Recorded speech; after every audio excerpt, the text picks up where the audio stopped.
बिस्मिल्लाहिर्रहमानिर्रहीम। अस्सलाम वालेकुम दोस्तों, कैसे हैं? खैरियत से हैं? अल्लाह ताला आपको अपने हिफ्ज़-ओ-मान में रखे।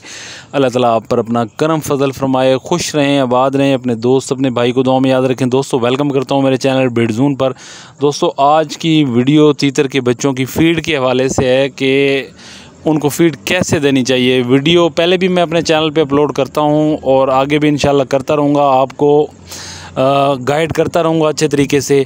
और आप पे फ़र्ज़ है कि वीडियो को ज़्यादा से ज़्यादा शेयर किया करें और वीडियो को शुरू से लेकर आखिर तक देखा करें, ताकि बात जो भी मैं आपको समझाना चाह रहा हूँ वो अच्छे तरीके से आपको समझ में आ जाए। और वीडियो को शेयर ज़रूर किया करें, आपके शेयर करने से किसी दूसरे भाई का फ़ायदा हो जाएगा। बेल आइकन को भी दबाना है ताकि जो भी मैं तीतर के हवाले से वीडियो अपलोड करता हूँ उसका नोटिफिकेशन भी आप तक पहुँच जाए। दोस्तों फ़ीड जब भी तीतर के बच्चे निकलते हैं तो मैं 14 नंबर फ़ीड का इस्तेमाल करता हूं, जो मैं ख़ुद करता हूं।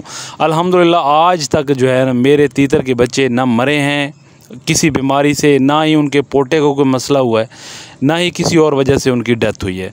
बाकी हाँ, ठंड का भी मैं बहुत अच्छे तरीके से ख्याल रखता हूँ। अगर खुदा न खास्ता कोई बारिश वगैरह आ जाती है तो उसका भी बहुत बेहतरीन तरीके से इंतज़ाम मैंने किया हुआ है। तो अब फ़ीड के हवाले से इंशाल्लाह मैं आपको गाइड करूँगा।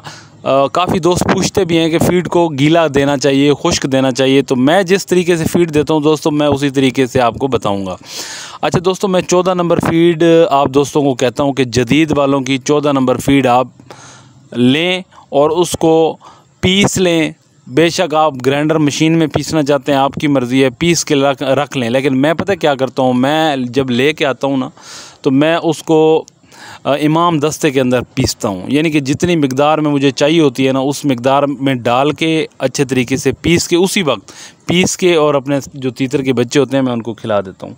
अच्छा, जब बाज़ औक़ात फ़ीड में फ़र्क आ जाता है, बाज़ औक़ात सख्त आ जाती है, बाज़ औक़ात थोड़ी सी नरम आ जाती है, तो जब सख्त आ जाती है ना तो फिर मैं उनको थोड़ा सा गीला कर लेता हूँ। तो गीला करके भी आप फ़ीड अपने तीतरों को पीस के खिला सकते हैं। आप वैसे भी गीला करेंगे ना तो फिर आपको पीसने की ज़रूरत नहीं पड़ेगी, थोड़ी सी गीले पानी ऊपर छिड़केंगे ना तो वो ख़ुद ब खुद ही नरम हो जाएगी। तो फिर वो भी आप अपने तीतरों को खिला सकते हैं, इसमें कोई नुकसान वाली बात नहीं है। लेकिन ज़्यादा आपने गीला नहीं करना, उसको खुश्क ही रहने देना है। मैं उस वक्त ये करता हूँ काम जब मुझे जल्दी होती है, यानी कि जब मुझे कहीं जाना होता है और मैंने तीतरों को फ़ीड करवानी होती है। मैं कहता हूँ जल्दी जल्दी इनको फ़ीड करवा के अपने काम के लिए मैं निकल जाऊँ, तो ही मैं पानी का छिड़काव ऊपर करके उसको नरम कर लेता हूँ।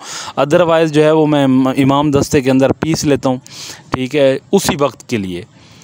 अगर मैंने 2 टाइम देनी है तो 2 टाइम मैं पीसता हूँ। ये नहीं है कि मैंने उसको पीस के मैंने रखा हुआ होता है, नहीं, जितनी मिक़दार में मैंने लेनी होती है उसी मिक़दार की लेके उसको पीस के अपने तीतर के बच्चों को मैं खिला देता हूँ। लेकिन आपको वीडियो बनाने का मकसद मेरा यही होता है कि काफ़ी दोस्त गीला भी करते हैं फ़ीड को, तो गीला करने से कोई नुकसान नहीं होता, लेकिन ज़्यादा ना गीला करें, थोड़ा सा उसको यानी कि पीसने के लिए गीला कर लें, बाकी वो खुश्क ही रहे और अपने तीतरों को खिला दें।